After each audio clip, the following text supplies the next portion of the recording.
자, 일단은 KSW 숫자님의 소설을 오늘 피드백 해볼 건데요. 자, 안녕하세요 나비기훈님. 만기풀 첫 런칭 때부터 재밌게 보고 있는 고1 독자입니다. 오, 좀 어리신 분이네요. 이제 연재를 해보셨대요. 네이버 웹소설에 30편까지 연재를 해봤는데 이제 굉장히 이제 반응이 그때 안 좋아서 이제 멘탈이 터져서 그때 이제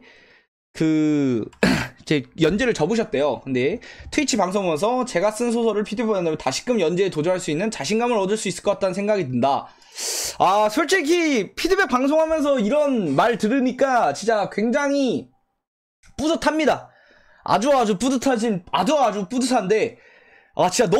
진짜 이렇게 피드백 방송을 내가 이제 굳이 이렇게 욕먹어가면서 이렇게 하는데 이제 좀 보람을 느껴요. 보람을 느껴서 바로 첫 번째 피드백부터 들어가겠습니다. 제목 바꾸세요. 제목이 루나틱 테일즈 흑막갱생론인데 제목 일단 바꾸세요. 제목부터 바꾸십시오. 자, 루나틱 테일즈 흑막갱생론. 이야, 씨, 제목 봐라. 일단은 제목부터 바꾸시고요. 자, 일단은 부족한 부분을 바로 첫 번째로 지적을 해드리겠습니다. 제목이 싸배로합니다. 그러면 자, 다음 피드백으로 이제 계속 넘어가서, 자, 일단은 이분은 내가 이 소설을 다 읽었는데요. 다 읽었는데, 자, 1화를 읽고 뭘 읽었는지를 모르겠습니다. 그러니까 1화를 읽고 어떤 내용을 대체 읽은 건지 당초에 알 수가 없어요. 이거는 내가 뭐 어떻게 내가 해석력이 존나 병신인가 이랬는데 그게 아닙니다. 이거 소설 자체가 좀 근본적으로 문제가 있는데, 자, 일단은 첫 번째로 가독성이 굉장히 안 좋은 편입니다. 가독성이 안 좋은 편인데, 그러니까 이게 이런 분들이 생각한 것보다 많아요. 문장력이 좋은데 가독성이 안 좋아요. 이게 왠지는 제가 몇 번 얘기를 드렸어요. 묘사를 너무 많이 하시거나 이제 문장을 너무 거창하게 쓰시거나 이런 분들이 사실 대체적으로 문장력은 좋은데 가독성이 안 좋은 경우거든요. 이분은 약간 문장력은 나쁘지 않고 오히려 준수하신 편, 상당히 좋으신 편인데 묘사를 진짜 많이 합니다. 진짜 길게 해요. 그러니까 뭐냐면 얘가 주인공이 잘생겼다는 거를 이만큼에 대해서 묘사를 해요. 그러니까 주인공이 잘생겼고 신분이 꽤 높다는 높다는 요 묘사를 이만큼 하는데 여기 아래에 정말 똑같은 거의 묘사를 합니다. 그러니까 주인공이 다 아름다운 겁니다. 그러니까 여기 있는 묘사 자체가 이제 좀 길다는 생각이 들어요. 그러니까 주인공을 표현할 때 이제 길다는 느낌이 들고, 이게 정확하게 말하면 주인공을 표현하는 건 아닌데 일단은 좀 묘사 자체가 너무 길다는 생각이 들어요. 자, 그리고 자, 주인공의 목적이 바로 나오죠. 세상에 복수하겠다는 야망을 가지고 살아온 끝에 그는 태양과 달을 부수고 별을 떨어뜨려 이 세계에 끝없는 밤이 오도록 만들었다.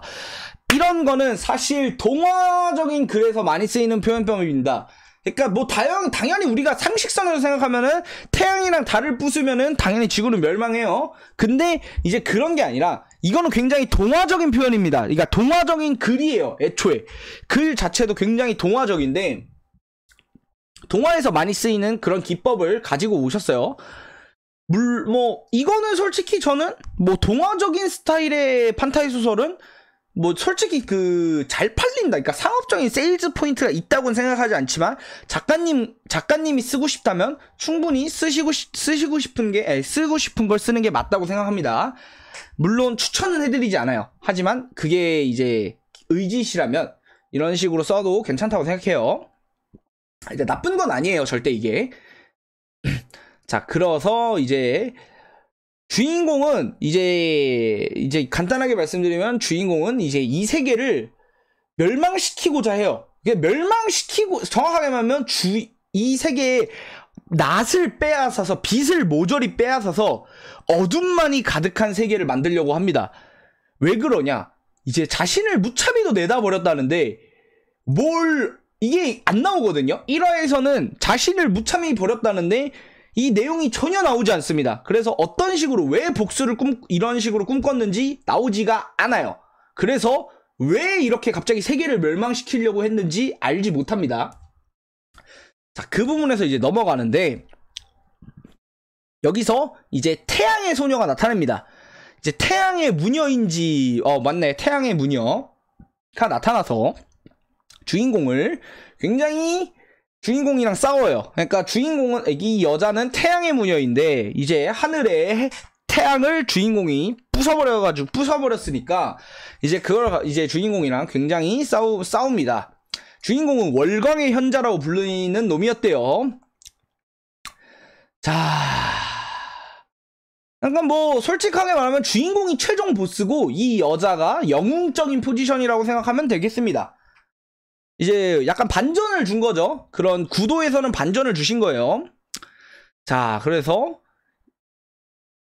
이제 주인공은 이제 마도구, 그러니까 주인공은 자신의 마법이나 뭐 그런 거를 사용해서 이 어둠을 내린 태양을 빡살낸 게 아니라 뭐 마도구를 써서 부셨대요. 뭐 대체 어떤 마도구인지는 뭐 나오지 않지만 뭐 그렇다고 합니다. 자, 해야 어때요? 아름답지 않습니까? 일단 주인공이 약간 그런 캐릭터입니다. 약간 능글맞은 악역 캐릭터 있죠? 능글맞은 악역 캐릭터인데 이 슬픔을 이 불운한 과거를 가지고 있는 능글맞은 악역 캐릭터라고 생각하시면 될 것 같아요. 뭐 솔직히 굉장히 무난하게 다뤄지는 그런 일반적인 판타지 소설 주인공보다는 개성이 있다고 보시는 게 맞습니다. 사실 뭐 정의로운 주인공보다는 훨씬 개성이 있는 것 같긴 해요. 근데 이제 뭐 그 주인공의 능글맞음의 표현은 굉장히 잘하셨어요. 근데 다만 이제 솔직하게 말하면 좀 오그라든다는 건데, 이제 중이병이 좀 이게 좀 올라온다는 건데, 뭐 그 부분은 일단은 넘어갑시다. 일단은 넘어가고,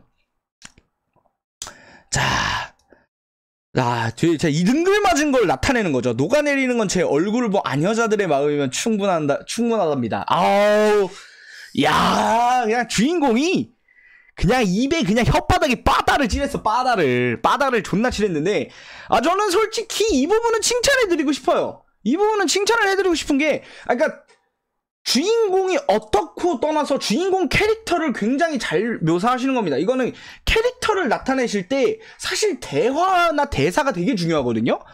이런 솔직히 진짜 이 능글맞음과 이 재수없음을 그대로 나타냅니다. 이 한 문장으로.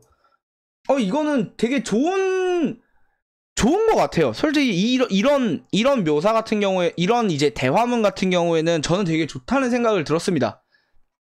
일단 캐릭터를 잘 나타내시고, 다만 여기서도 보듯이 이게 뭐가 문제가 되냐면, 잡아요. 이게 문장이 이렇게 쭉 있잖아요. 이게 그 카카오 페이지 뷰어 같은 걸로 보면은, 카카오 페이지 같은 뷰어는 이제 화면이 작잖아요. 핸드폰으로 대부분 보는데 이렇게 하면은 한 페이지 전체가 묘사로 가득 차 있거든요. 그러면은 굉장히 보기가 짜증납니다. 이게 그래서 이 묘사 자체를 줄이던가, 아니면 이 묘사 자체 여기 사이사이에 이렇게 대화문을 넣어서 뭐 이런 식으로 이렇게 또 대화문을 넣어서 이제 약간의 그 눈을 환기시켜줄 필요가 있어요. 그래서 이 부분은 너무 너무 묘사문을 따박따박 부셔주셨다. 이게 문제라고 저는 생각합니다. 그래서 이거는 이런 부분이 가독성을 떨어뜨리는 거예요. 이렇게 꽉 압축된, 이렇게 꽉 옹기종기 모여있는 이런 문장들이 가독성을 굉장히 떨어뜨려요. 자, 그리고 어떻게 그녀가 알기에 레오니 다이알드, 주인공이죠. 이름 개멋있네. 레오니 다이알드는 저만한 무력을 지닌 인물이 아니었다. 근데 나 이게 좀 이 세계관이 이해가 안 되는 게, 야, 달이랑 태양이랑 별을 다 부셨으면은 어마어마한 무력을 지녀야 되지 않습니까? 왜 무력을 지닌 인물이 아니라고 설정을 하셨는지 모르겠어요. 그러니까 뭔 말인지는 알겠습니다. 주인공은 자체 무력이 뛰어난 게 아니라 마도구를 어떻게 다루는 능력이 뛰어나서 어떻게 저거를 별을 부쉈다는 건데, 근데 솔직히 상식적으로 좀 이해가 안 가는 게, 그 태양을 부쉈으면은 뭐 그냥 어느 정도 무력이 있다고 생각하는 게 맞지 않나? 이제 좀 그러니까 뭔 말인지는 알겠어요. 그러니까 뭔 말인지 알겠는데 솔직히 그냥 좀 읽으면서 이게 말이 되나라는 생각이 잠깐 들었습니다. 뭐 이 부분은 뭐 그냥 뭐 그렇다는데 그렇게 넘어갑시다. 예를 들어 뭐 솔직히 뭐 내가 그 뭐야 총으로 쏴서 누구 뭐 사람을 이렇게 막 다 쓸어버린 막 기관총으로 다 쓸어버린다고 해도 내 자신이 센 건 아니니까 기관총이 존나 센 거지 그 내가 센 건 아니니까 뭐 그건 그렇다고 칩시다. 뭐 말이 안 되는 말은 아닌데 그냥 조금 이해가 안 갔다는 그 정도 느낌입니다. 자 일단은 원자폭탄 같은 개념이다. 뭐 그렇다면은 뭐 솔직히 납득이 가긴 해요. 자 신이라는 존재는 그런 것들이었다. 세상을 좌지우지할 수 있을 만한 규경외의 힘을 거머쥔 채 드높은 천상에서 마치 가축을 키우듯 인간을 내려다보는 재수없는 관음증 환자들. 오그라듭니다. 중학교 2학년 때로 돌아온 기분이야. 너무 오그라들어요. 아니 무슨 상황인지는 알겠거든. 너무 오그라들어. 묘사가 너무 손발이 찌그러져서 사라질 것 같아요.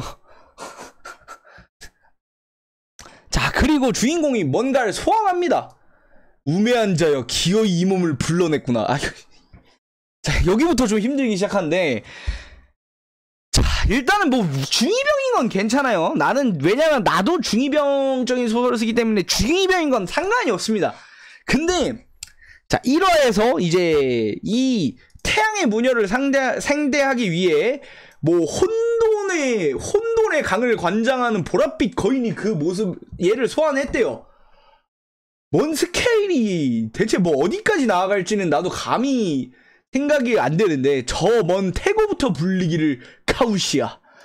일단 굉장히 약간 감성 있는 문장을 주로 쓰시는 분인데 자 일단은 여기서 이 태양의 무녀를 이제 지켜주는 신이 나와요. 이제 헬리오스가 이제 얘 무녀를 지키려고 나오고, 그 다음에 주인공이 소환한 혼돈의 강을 관장하는 먼 태고부터 온 카우시아라는 보랏빛 거인이 둘이 싸웁니다. 그래서 1화가 끝나요. 자, 이게 1화를 다 보고 나서 이 생각이 제일 먼저 들었습니다. 내가 뭘 본 거지? 이게 1화에서 내가 본 거는요, 주인공이 태양이랑 별이랑 달을 박살냈대. 그래서 태양의 무녀가 주인공한테 나와서 싸움을 걸어요. 그래서 주인공은 태고부터 온 보랏빛 거인을 소환하고, 그 태양의 무녀는 헬리오스라는 태양의 신이 나타나서 둘이 싸웁니다. 그러고 1화가 끝나요. 대체 뭔 스토리죠, 이거는? 이게 솔직하게 말하면은 이게 어떤 소설의 하이라이트 부분이라고 생각하면은 하이라이트 개쩐다 라고 생각했을지도 몰라요. 1화에 이런 게 등장하니까 뭔 내용인지 모르겠습니다. 대체 왜 주인공은 세계를 멸망시키려고 했고, 이 세계를 그러니까 이미 멸망을 시켰죠. 거의 멸망을 시킨 이후의 세계는 어떻게 되는 거였으면서, 대체 저놈의 보랏빛 거인은 이랑 저 헬리오스는 왜 갑자기 튀어나와서 싸우는 건지, 일단 내용이 뭔지를 모르겠어요. 이게 장르도 뭔지를 모르겠습니다. 귀한물인지 현대물인지 판타지물인지 뭐 어떻게 되는 거겠죠? 근데 내가 장담하건대 이런 식의 스타트는 99% 귀한물이거든요. 그러니까 환생물이거든요. 보통 90% 이상이 세계가 시간이 돌아간다거나 그런 게 제일 많아요. 왜냐면 이 정도로 개판을 내놓고 다시 여기부터 스타트를 할 수 없거든. 그래서 보통은 이제 뭐 부활을 한다거나 환생을 한다거나 뭐 그런 시기의 가능성이 높을 것 같아요. 이게 왜냐면 그러지 않으면 이거를 이 정도로 벌려놓은 스토리를 수습할 수가 없거든요. 뭐 그런 것 같은데, 그 부분은 일단 뭐 떠나서 가장 큰 문제가 이겁니다. 일단은 총 감상평은 전 이거였어요. 내가 뭘 본 거지? 이게 그러니까 재미있고 없고를 따질 만한 정보조차 저는 안 나왔다고 생각해요. 이 소설이 재밌는지 재미없는지 판단조차 못하겠어요, 솔직하게 말하면. 그래서 1화에 담긴 내용이 너무 두루뭉술하다고 느꼈습니다. 그러니까 추상적이다. 얘네들 그러니까 일단은 그래요. 태양이나 달, 별을 부쉈다는, 격추했다는 거는 동화적인 세계관이기 때문에 괜찮다고 합시다.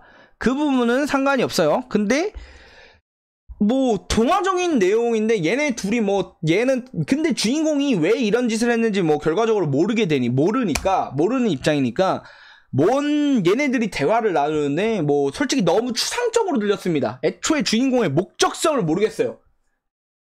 뭐 세계에서 그리고 1화만 봤을 때 중이병적인 요소가 좀 강하게 들어갑니다. 중이병적인 요소는 사실 하이라이트 부분에서 쓰면은 꽤 나쁘지 않은 요소거든요. 그러니까 하이라이트 파트에서 중이병적인 요소를 넣으면은 굉장히 약간 몰입감이 들면서 좀 좋은데, 저는 1화에 그 중이병적인 요소를 넣는 거를 별로 안 좋아해요, 개인적으로는. 그래서 글쎄 그러니까 넣으신다고 해도 너무 많이 넣은 게 아닐까.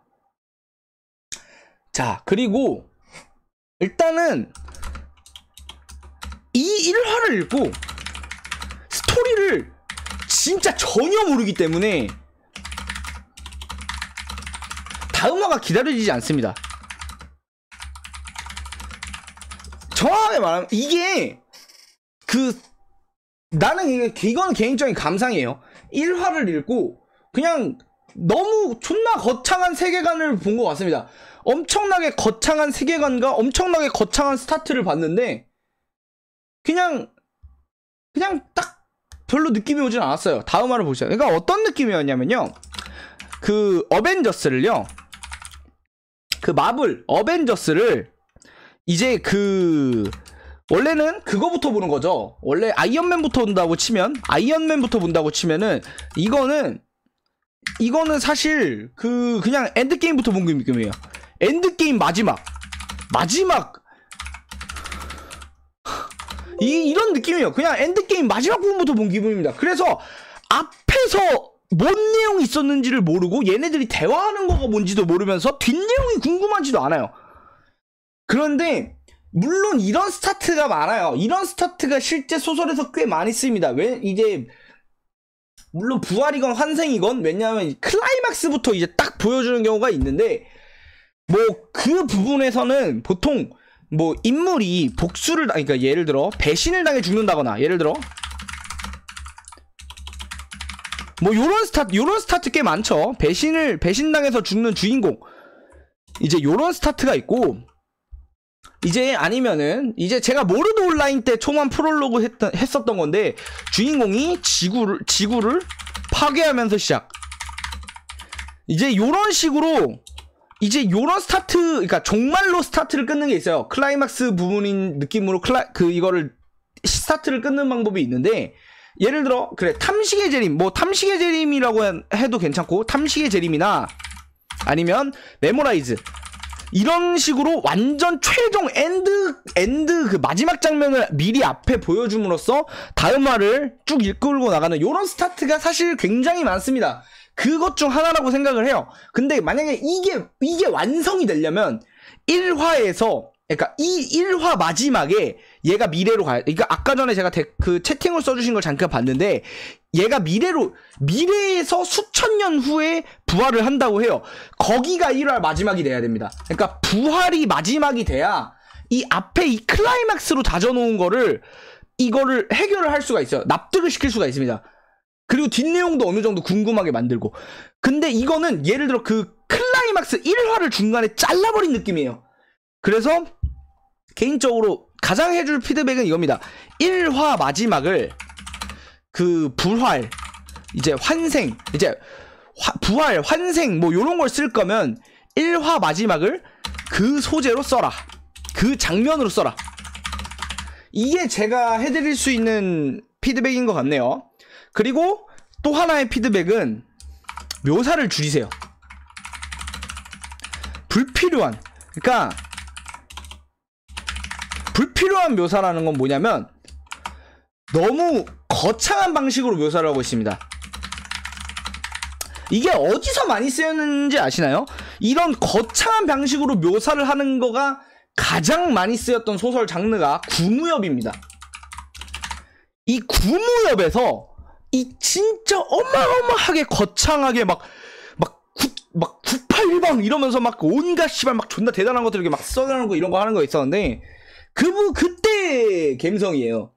그래서 이 부분은 사실 저는 너무 올드한 스타일이기 때문에 좋지 않다고 생각합니다. 요즘 트렌드와 전혀 맞지 않아요. 그런 의미에서 불필요한 묘사를 줄이고 그 다음에 오그라드는 대사를 조금만 줄여, 좀만 담백하게. 자, 이게 제가 할 수 있는 최종 피드백인 것 같습니다. 너무 1화가 오그라들고 그 부분을 좀 수정하실 필요가 있어 보여요, 개인적으로. 자, 그래서 이상 여기까지 피드백이었고요.